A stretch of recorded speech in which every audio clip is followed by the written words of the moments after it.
मनुष्य के सारे संबंधों का आधार है अपेक्षा। पति कैसा हो जो मेरा जीवन सुख और सुविधा से भर दे। पत्नी कैसी हो जो सदैव मेरे प्रति समर्पित रहे। संतान कैसी हो जो मेरी सेवा करे, मेरा आदेश माने।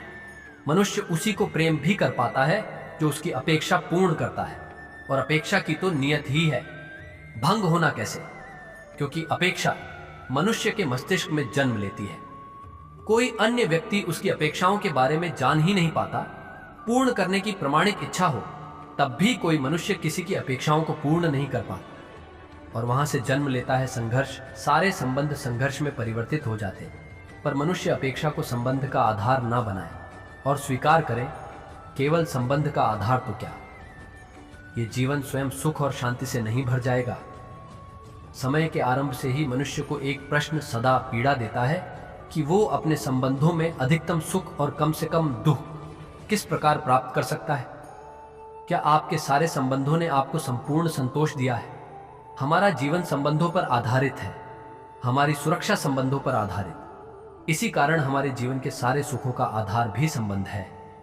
किंतु फिर भी हमें संबंधों में ही अधिकतर दुख क्यों प्राप्त होते हैं? जब कोई व्यक्ति किसी अन्य व्यक्ति के विचार अथवा कार्य को स्वीकार नहीं करता, उसमें परिवर्तन करने का प्रयत्न करता है, अर्थात जितना अधिक अस्वीकार उतना ही अधिक संघर्ष। यदि मनुष्य स्वयं अपनी अपेक्षाओं पर अंकुश रहे, अपने विचारों को किसी अन्य व्यक्ति में परिवर्तन करने का प्रयत्न ना कर स्वयं अपने भीतर परिवर्तन करने का प्रयास करे, तो क्या संबंधों में संतोष प्राप्त करना कितना कठिन। अर्थात क्या स्वीकार ही संबंध का वास्तविक अर्थ नहीं? जब किसी व्यक्ति को किसी घटना में अन्याय का अनुभव होता है तो वो घटना उसके अंतर को झकझोर देती। समस्त जगत उसे अपना शत्रु प्रतीत होता है। अन्याय लगने वाली घटना जितनी बड़ी होती है, मनुष्य का हृदय भी उतना ही अधिक विरोध करता है। उस घटना के उत्तर में वो न्याय मांगता है, और ये योग्य भी है। वास्तव में समाज में किसी भी प्रकार का न्याय व्यक्ति की आस्था और विश्वास का नाश है। किंतु ये न्याय क्या है? न्याय का अर्थ क्या है? अन्याय करने वाले को अपने कार्य पर पश्चाताप हो और अन्याय भुगतने वाले के मन में फिर से विश्वास जगे। समाज के प्रति इतना ही अर्थ है न न्याय का। किंतु जिसके हृदय में धर्म नहीं होता, वो न्याय को छोड़कर और प्रतिशोध को अपनाता है। हिंसा के बदले प्रतिहिंसा की भावना लेकर चलता है। स्वयं भोगी हुई पीड़ा से कहीं अधिक पीड़ा देने का प्रयत्न करता है, और इस मार्ग पर चलते अन्याय को भुगतने वाला स्वयं अन्याय करने लगता है। शीघ्र ही वो अपराधी बन जाता है। अर्थात न्याय और प्रतिशोध के बीच बहुत कम अंतर होता है। दो व्यक्ति जब निकट आते हैं तो एक दूसरे के लिए सीमाएं और मर्यादाएं निर्मित करने का प्रयत्न अवश्य करते हैं। हम यदि सारे संबंधों पर विचार करें तो देखेंगे इन सारे संबंधों का आधार यही सीमाएं हैं जो हम दूसरों के लिए निर्मित करते हैं। और यदि अनजाने में भी कोई अन्य व्यक्ति इन सीमाओं को तोड़ता है तो उसी क्षण हमारा हृदय क्रोध से भर जाता है। इन सीमाओं का वास्तविक रूप क्या है? क्या हमने कभी विचार किया? सीमाओं के द्वारा हम दूसरे व्यक्ति को निर्णय करने की अनुमति नहीं देते।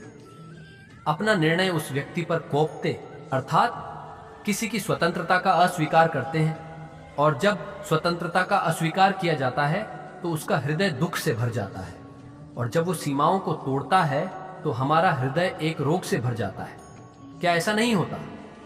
पर यदि एक दूसरे की स्वतंत्रता का सम्मान किया जाए तो किसी मर्यादाओं या सीमाओं की आवश्यकता ही नहीं होती। अर्थात जिस प्रकार स्वीकार किसी संबंध का ध्येय है, क्या वैसे ही स्वतंत्रता किसी संबंध की आत्मा नहीं, तथा सदा ही अपने संतान के सुख की कामना करते, उनके भविष्य की चिंता करते रहते। इसी कारण वर्ष सदा ही अपने संतानों के भविष्य का मार्ग स्वयं निश्चित करने का प्रयत्न करते रहते।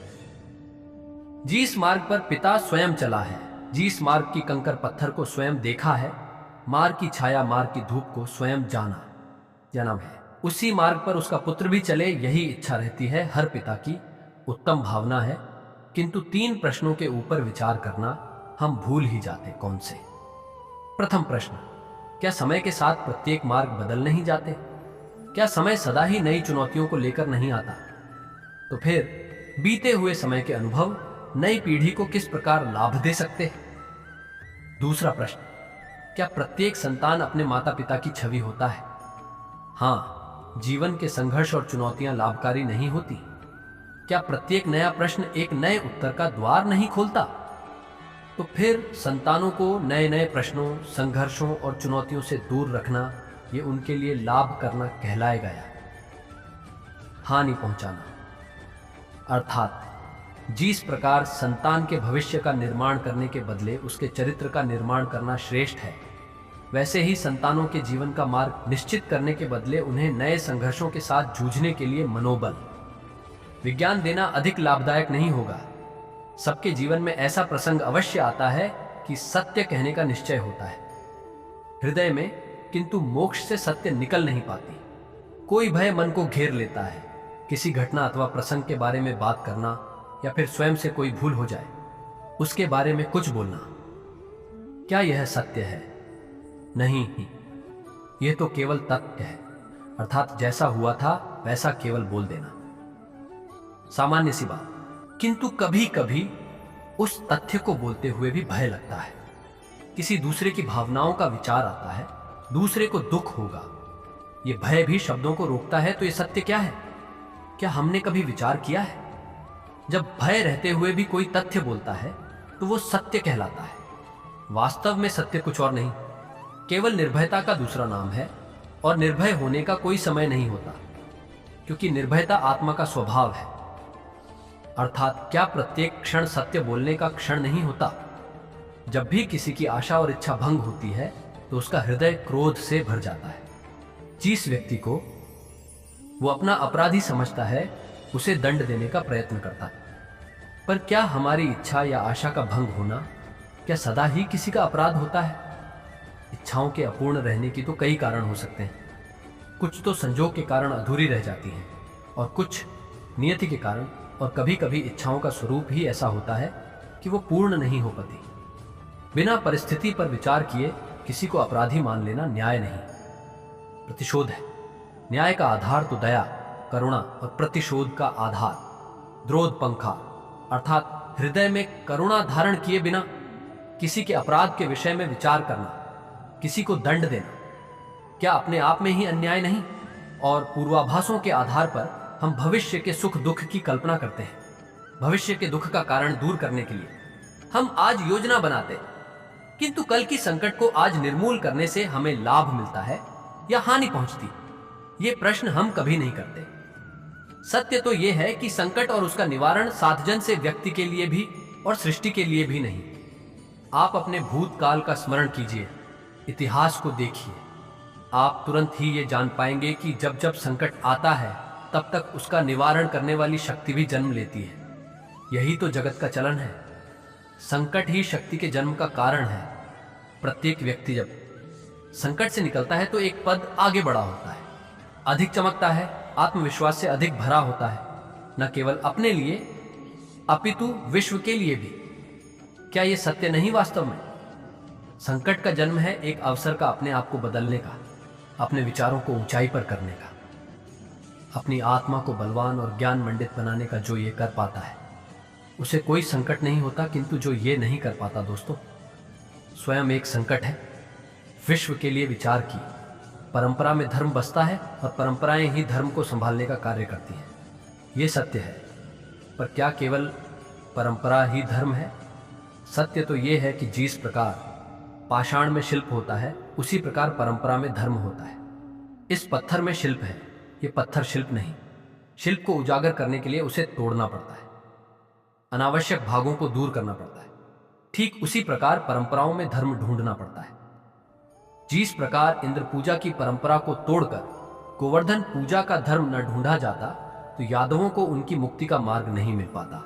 अर्थात परंपरा को पूर्णतः छोड़ देने वाला धर्म से वंचित रह जाता है, और परंपरा का अंध अनुकरण करने वाला भी धर्म को प्राप्त नहीं कर पाता।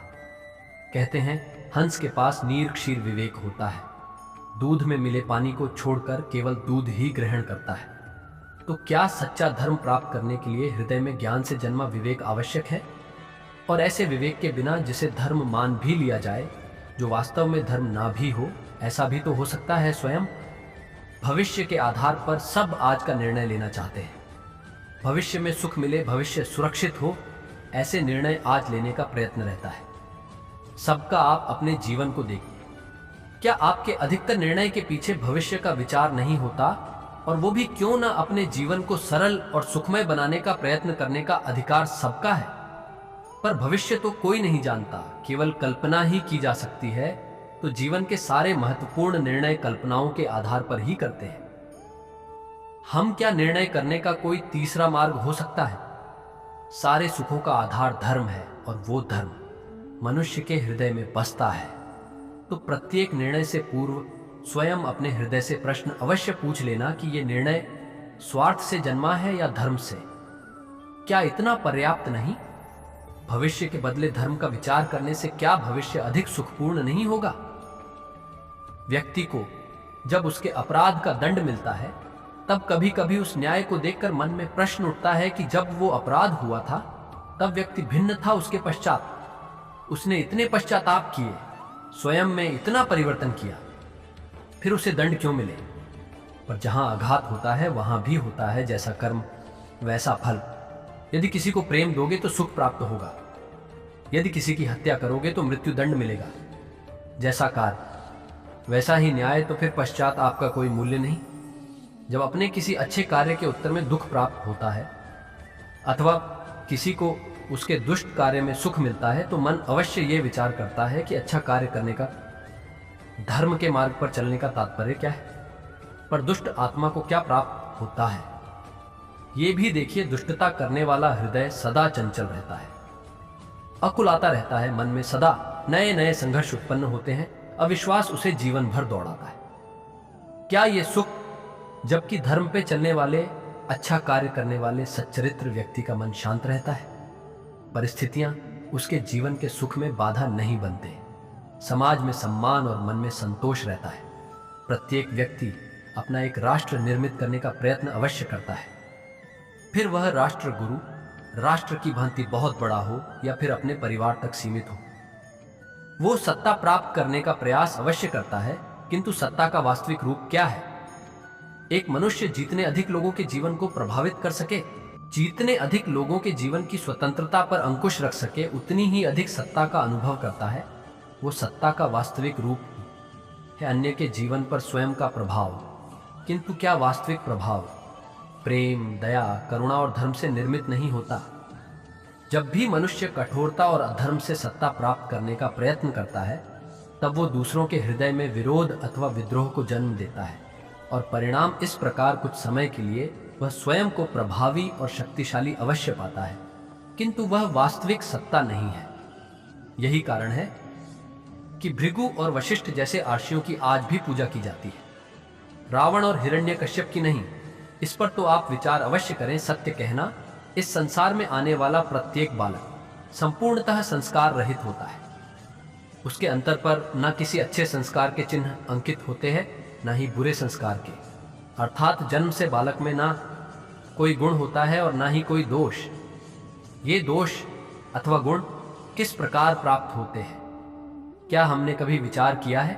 जो बात माता पिता के मुख से निरंतर सुनी जाती है, वही बात उनकी संतानों के हृदय का संस्कार बनती है।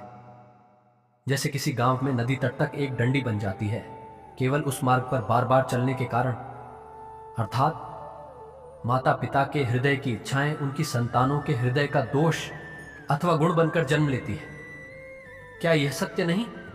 पर फिर भी जब उनकी संतानों में कोई दोष दिखाई देता है, तो माता पिता आश्चर्य और दुख से भर जाते हैं। माता पिता का हृदय ये प्रश्न करता है कि उनकी संतानों में ये कुसंस्कार आए कहां से? सत्य तो यही है कि माता पिता अपनी संतानों को अनजाने में ही कुसंस्कार के बीज दे देते हैं, जो उनके संतानों की हृदय भूमि पर कुसंस्कार का वृक्ष बनकर रुकता है, अर्थात अपनी संतानों को सुसंस्कारी और धर्ममय बनाने की आशा रखने वाले प्रत्येक माता पिता को प्रथम अपने हृदय की इच्छाओं पर अंकुश रखना क्या अनिवार्य नहीं?